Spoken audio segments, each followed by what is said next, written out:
সারা, ওই রাতের কথা মনে আছে যখন আমরা কুয়াশার ভিতর দিয়ে যাচ্ছিলাম?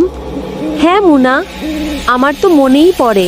হঠাৎ একটা ঠান্ডা বাতাস এসে ঘাড়ে লাগলো।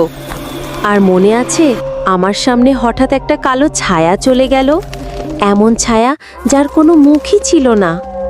আমি তখন চিৎকার দিয়ে দৌড়ানোর চেষ্টা করেছিলাম, কিন্তু পা যেন জমে গিয়েছিল। আর কবে জানিস, ছায়াটা আমাদের পিছনে এসে চলতে শুরু করেছিল, কিন্তু আমরা দেখতাম না। আমি তখন কানে কানে কথা বলছিলাম, আমরা একসাথে আছি, ভয় পাবে না। কিন্তু হঠাৎ আমার ফোনের আলো নিভে গেল আর চারিদিকে অন্ধকার। আমি তখন হাত ধরেছিলাম আর বললাম, দৌড়াও মোনা, না হলে।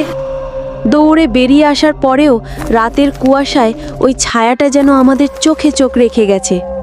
সেদিন থেকে ওই রাস্তা আমি একাই যেতে চাই না।